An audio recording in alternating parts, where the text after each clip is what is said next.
Welcome to the Inbound Back Office Podcast, where we chat with smart agency owners about agency challenges. I'm Holly Reed, strategist at Inbound Back Office, plug and play back office support for your marketing agency. Today on the show, we are welcoming Danny Gavin, founder and chief strategist at Optidge, to talk about how to level up in client management. Welcome, Danny. Thank you. I'm so glad to be here. Yes, glad to have you on. Before we dive into the topic, why don't you tell us a little bit about you and what you do? Yeah, sure. So I am the founder and chief strategist of a full service digital marketing agency called Optidge. In my free time, I'm actually a professor of digital marketing at the University of Houston. I've been teaching there for the past 8 years. Nice. I also run an academy called ODEO Academy, which teaches people the skills of digital marketing. And last but not least, I have my podcast called The Digital Marketing Mentor, where we discuss the intersection of mentorship and marketing. That is a lot. You have a lot of free time, I'm guessing. Nope. I know. Just kidding. That's amazing. We have a professor. That's awesome. Very cool. On here to talk about this. So why don't we dive into this? Leveling up in client management. I mean, client management is the key and crucial piece of any successful marketing agency. So what are your tips and tools to do that?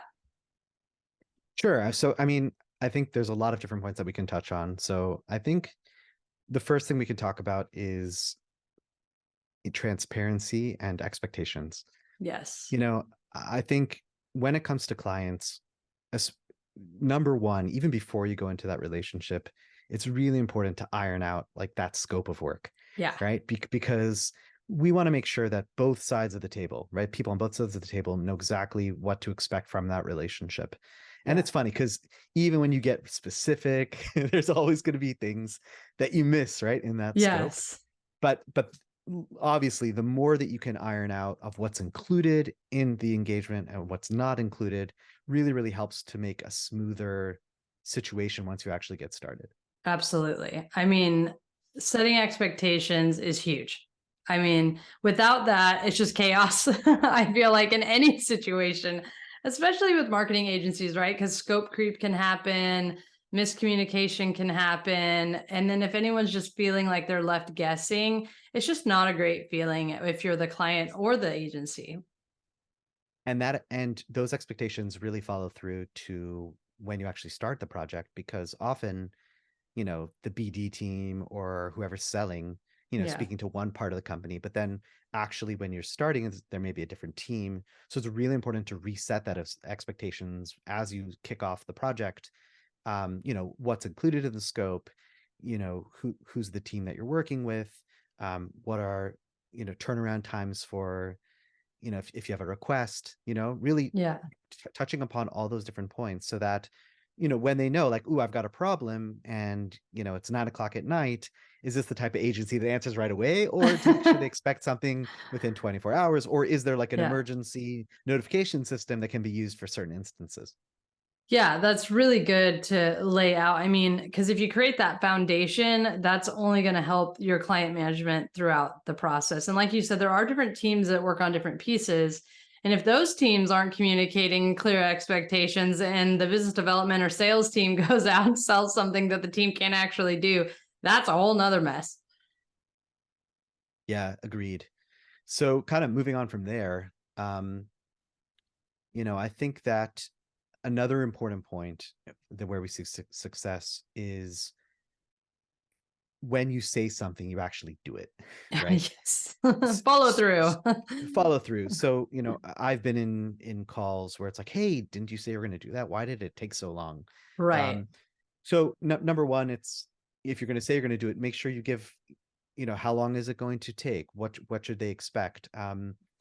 Give updates, right, on Yeah. an ongoing basis. In our agency in particular, we call them like weekly pulses, but like on Yeah. Mondays, we send out emails giving a general idea of what we accomplished last week, what are we doing this week. So keeping that line of communication open, once again, it's all like I think our theme here is expectations, but it's like, Yeah. making sure that you keep those expectations up once a week so that the clients don't have to guess what happened, Yeah. and so that helps as well. Yeah, I mean, the worst thing a client can have is zero communication from the agency or like delayed communication. And over communicating, I think, is better than like no communication, right? Because you want to let them know and not have them have that anxiety start to rise and go, what are they even doing? When is it? They said they were going to be done in 2 weeks, but I haven't heard anything for a week. Is it on track? Is it not? You don't want them to be having to ask those questions. And even if you're working so hard, but if you don't Yeah. tell them, how are they Yeah, supposed to know? It's impossible exactly. for them to know. They're just like, I hope they're doing something. You don't want that feeling. So, along those lines, another interesting point that I love to share with people is, during meetings, often clients will ask you questions. Yeah. And sometimes individuals feel like they have to answer every question. Like, if I don't know the answer to that question, that's going to Yeah. be a big issue. But in truth, sometimes by you answering that question and answering it wrong can be worse than if you just stop and say, hey, you know what? I'm not exactly sure about that. Let me check. Or that also especially comes with a client if they ask you, hey, could you do this for me? And maybe the person who needs to do it isn't in the meeting and like, sure, I'll get it done. We'll get it done in a day. But like, that person doesn't even know. Like, I think Yeah. just learning that you don't have to have an answer for everything and it's Yeah. okay. And that will actually save the relationship or help the relationship enhance it rather than have the answer. That is just, that's gold when it comes to those Yeah. things. I mean, so many people get worried about that. Like, I have to know the answer to everything, just like you said. And, you know, in your example of like, yeah, we'll totally do that when the person's not even in the room, they may be on vacation for 2 weeks, right? Like, and then it's you've overpromised and now you're under delivering, or you have to go back and tell them, never mind, and you get them all excited. I mean, it is so much better to just say, I don't know, I will find out. Because you don't want to just be like, I don't know. You want to go, okay, I'm not really sure. And yes, I will go find out, or I'll talk to that person. They're not in today, but I'll get an answer to you and give a timeline. Like, I will try and get you an answer by, 24 hours or 48 hours or whatever it is. Yeah. Along those communication lines, this is kind of an interesting. It just happened to me. So I was on LinkedIn, and there was a client of mine, and it's a joint client. So we do the digital marketing, and then there's another partner who actually designed and developed the website. And if they need like little changes here and there, they still do it.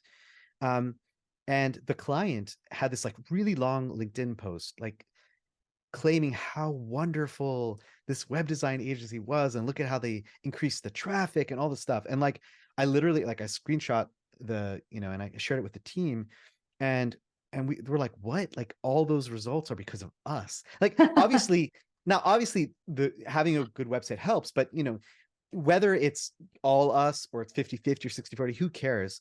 But the question to me was like, why were they so passionate about that provider and they didn't even mention ours? So this is something that I'm still working with like now inside my agency. But I believe that the Yeah. answer, part of it is, are we really relaying over to the people like what we're doing? Like Yeah. I know that we're doing reports. I know that but there was something missing there that for some reason that other firm caused our client to go to the rooftops and scream about them. But for some reason, we're missing that. And I still plan on uncovering, because I am going to approach the client, and not like in a hawk, like in a way where that I'm like looking over their shoulder. But Yeah. I want to like truly know like what could we do better to make you do that for us? And Yeah. why are they getting that to do? And I think that's an important, it's kind of a little bit of an off topic of what we're discussing today, but I thought it was an interesting, idea to bring up. Well, it absolutely is, because I think it goes back to if you are leveling up in client management, you would expect them to talk about it, because that's your feedback. That's how like, we're doing a really good job. So that web design partner that did that part of it obviously got all the credit, but it's like, oh, did we forget to communicate how what we did impacted the results? And I do think that sometimes agency owners will get in that place where they're just so busy doing the work and they're like, yep, we did that. Okay, we are getting results, but fail to communicate how that all strung together to get that end result. And so the client doesn't know. They just go, I got a new website. And then this happens. So they make the connection. And you're like, wait, there was like this whole thing in here that got that, right? But they don't know that. That's why they hire you to do all that. They have no idea.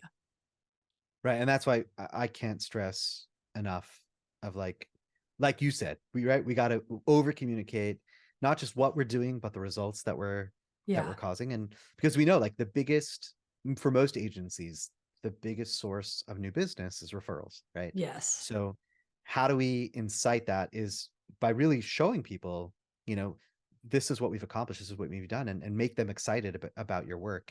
And when you do that, that's when the referrals come. That's when you get like really cool reviews or comments. We do send like an NPS type score thing where, rate us from 1 to 10. And often we'll get a nice comment. But where the most value is when I get that random email from the owner of the business just praising our company. And then I know like we've done what we've needed to, because it's not like we had to solicit that feedback, but it's just coming naturally. And that is just beautiful. Yeah. And I think a lot of times businesses even forget to do that. And so it's good to have it in your process, but it is nice when they just send it to you. You're like, okay, they went out of their way to let me know about that. But it is good to have it in your process as part of your client management process to get that feedback, because even if it is negative, it's a learning opportunity, right? And I think some people don't add that. Some agencies don't add that feedback loop into their processes because they're afraid of the bad feedback. But that's where you can level up your own agency and your client management, because if you don't know what you're doing wrong, then you can't level up and get better at it. And we've uncovered situations like where we've gotten like on a scale from 1 to 10 and we've seen like a 2 or 3. And sometimes it's been clients that really honestly feel like everything's going well. And we've actually uncovered like, wow, there's actually a problem. And the process there would be like, I reach out right away and be like, hey, wow, that's a really low score, a lot lower than I ever would expected. Like, what's going on? And it's a great way to catch, because that just shows you like you could think everything's fine and dandy and you don't even know, especially as your agency grows and you have more people. But like it's a powerful tool. And right, like you said, don't be afraid to get that bad feedback, because that bad feedback could actually save you from losing someone completely. Absolutely. And I mean, we've seen this as reviews have come online in the last, 10, 15 years. And it's the companies that go on and respond well that actually garner the trust of people that weren't even their clients yet or customers, right? Because they're like, oh, that company actually dealt with that really well. And so the more you do that, that's the piece where you can get referrals, even if the work wasn't 100% perfect. It's like, wow, these guys, I'm going to stick with them because they went above and beyond to either fix it or make it right, or do even better. And then they tell their friends about that had a bad experience with another agency, right? And they're like, come over here, because at least they will like own their stuff. It's a big deal for people right now. Yeah, I agree. So what else would you say with client management? So we talked about expectations, communication, feedback. Is there what else that you've seen has helped level up client management in your agencies? Well, I think especially for agencies that are used to having like the owner kind of managing all those clients, but having or maybe you have the owner, you have like the people that do things. But I think actually hiring a client account manager or an account manager, so that the idea is just to have someone who's managing that relationship, that's a game changer. Because if it's all on the owner, or if it's like on the specialists who are actually doing the work, then usually that's when a lot of those things fall through the cracks. So although sometimes it's hard to justify that, like, whoa, well, 1 hour of that, like I can't bill for that, sometimes, but man, it's extremely helpful. And I think that's the missing piece for a lot of people. A lot of things that we spoke about, you could do, but if you don't have the right person in the agency to carry that out and do, then you're going to be, missing out and not being able to reach what you need to.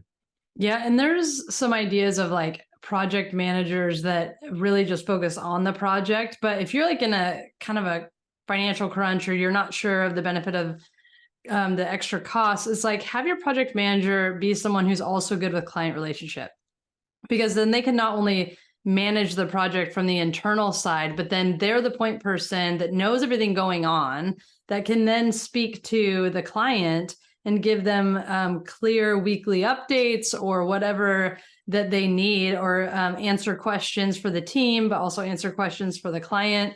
If you have someone who's good internally and externally, kind of that unicorn role, it's like, then you're getting some ROI there, because they're not only keeping the project on task and keeping the efficiency going, they're also managing the client relationship.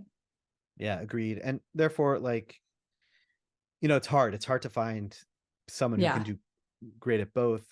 I think larger agencies will have separate people, Yeah. but obviously, smaller agencies, they'll typically have that project manager. So you're right. If you can find someone who's also outgoing, that's great. If you have a team that's really good at managing their own projects and you don't necessarily have a project manager, then yeah, I think getting a pure client account manager Yeah. could also be good. So there's lots of options, but you're right. Either way, any way you look at it, you should Yeah. invest in it somehow. Absolutely. And I think that positions like that agency owners have a hard time justifying with the ROI, it's like all the referrals you get, all the, positive feedback you get, or management of the negative feedback that saves a client relationship, that's all ROI. And even though it may not be measurable in the moment, over time, you can see growth in your agency because of that person. Yeah, I agree. Our agency, we didn't have any, and now we've got um, two kind of client account managers. We have a client account coordinator. We're hiring another account coordinator. But like, it's funny because like a year or two ago, I'd be like, "What? You mean you got 3 or 4 people in your agency that you're paying for?" And yeah, we've seen the value. We've seen the value. It's pretty awesome. Yeah. So, what else do you have for these kind of ideas? Ooh, I know I think I'm making you work hard. I mean, those pretty much are everything on top of mind. I think outside of that, it's just, when clients refer people to you, make sure you Yeah. say thank you. Yeah. Yes. It's nice to send holiday gifts to clients, or, some people do anniversary type gifts when it's their anniversary of them working with Oh, you. that's a cool idea. So I feel like, just showing some appreciation. Yeah. Even little things like, we had a client who he had a heart attack, a 35-year-old guy, like craziness, but Oh like, my gosh. we made sure to send flowers and just we had another client, like their dog passed away, and we know that for her it was a really big deal, and like we Yeah. found this really nice like remembrance kind of necklace, and Yeah. it's just kind of like being thoughtful. Yes, it's a business relationship, but it's also sometimes a little bit deeper, and Yeah. therefore, you know, we're not doing these things only for the business, but also we're dealing with human beings, and we should Yeah. treat human beings like human beings. And little things like that is, I think can go a long way. Yeah. And I think that's where the leveling up really happens, right? Because I mean, everybody should be doing clear communication. Everybody should be setting up clear expectations, doing the feedback loops, all of those things. But what that white glove kind of extra approach is like, are you paying attention to the people that you're working with? Because especially if it's like a small owned business, a local business or whatever, where it is very personal to them, even their marketing is very personal to them because it's their business, it's their baby. It's like, hey, how can you really foster that relationship? And just like you're saying, if their dog dies or if they get sick or different things, is there a way that you can, just kind of delight them in a way and let them know you care more than just like the paycheck they're giving you? Yeah, exactly. And that's a huge way to level up. I've seen a lot of referrals come when people hear about stories like that. Like those are the things that go viral, right? Those are the things that are unexpected. It's above and beyond. And I think those are the things that we can think about. It doesn't have to cost a lot. It doesn't have to take a lot of time, but sending a thank you note, sending That's a big out one. like anniversary gifts, holiday cards, like things like that, that just let them know like, hey, we appreciate you. Thanks for being our client, because they do pay your bills and, for your employees. I think it means a lot to people because a lot of people don't do that. Yeah, agreed. And so it's like you said, it's the little things that make a big Yeah. difference. And it helps that no one else does it. So it makes a big Yeah, splash. But it yeah. really does. Awesome. Well, before we end, is there anything you want to add about anything that we talked about, or some ideas you have just as far as strategy when it comes to maybe even onboarding, or maybe even cross-selling different things to clients? Yeah. I guess those 2 points. Onboarding, it's always good to have a really good PowerPoint deck that has all your points so you don't forget any of those Yeah. special important ideas when you're onboarding. Um, and what was the second point? Oh, just like cross-selling. So if someone's like, Oh, oh, I bought a cross-selling. website or whatever. Yeah. Yeah, you know what? For a very long time in our agency, we were scared to upsell or cross-sell. Mm. Just because like you don't want your customers or clients to think like, oh, they're just trying to sell to us. Right, But right, right. but I feel like, I think it was like a year ago where we had like an initiative like, hey, we want to start to upsell. And honestly, most clients are very receptive to it. Like they don't Yeah, even realize. And honestly, we've done a really great job of upselling, where a lot of our revenue has come from upsells, and it's that's literally just awesome. is asking, right? It doesn't hurt to Yeah, ask. Worst comes to worst, someone can tell you, hey, no, we don't want to do this now. But if you don't ask, there's not even that potential. And I feel like yeah, everyone kind of needs to get out of their box and yeah. not be afraid. And you'll see that it will help the client, it will help the agency, and that works well. Well, if you're in it to serve the client, that's the part where I think people get afraid to upsell because they don't want to feel like it's a salesy relationship. But it's like, if you're actually leveling up in your client management, part of managing that client is making sure all of their problems are solved and their needs are taken care of, and anticipating what those needs might be. So if they bought a website and you're like, well, they're having to write their own content, and you have a really good content writer, it's like, hey, do you want to have us write your content for you? Or, hey, let's move that content off your website and now post on social media. It's like, and just offering it to them in a really relaxed tone and way, then it feels less salesy and more like, oh, you're actually trying to help me, which is what it should be, right? And when people feel that like, oh, you're trying to help me, they're more likely to just go ahead and do it, because otherwise they might go to another agency if they don't think your agency can solve their next problem. Agreed. Well, that's awesome. Danny, this was really great. I love all the wisdom that you have. I know you do so many different things. You have your own podcast and you're a professor, so you're teaching all this stuff all the time. But where can people connect with you online? I know, mention your podcast again, and then LinkedIn or any other things. Yeah, that's wonderful. So you can, I'm very active on LinkedIn. You can reach me at dannygavin.me. That will take you straight to my LinkedIn profile. Perfect. Um, the podcast is The Digital Marketing Mentor. You can get to it at thedmmentor.com. It's Awesome. available on all, YouTube and all the different places that you get your podcasts. And finally, my agency is Optidge. That's optidge.com. And yeah. Awesome. Yeah, go listen to his podcast, and connect with him on LinkedIn and get some good info. Thanks so much, Danny, for coming on the podcast today.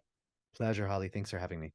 Yes, and thank you all for listening to the Inbound Back Office podcast, brought to you by Inbound Back Office, plug and play back office support for your marketing agency. You can find Inbound Back Office at inboundbackoffice.com. If you enjoyed today's episode, take a minute, leave us a review, and share it with other agency owners. And don't forget to subscribe so you don't miss out on our weekly episodes. Until next time.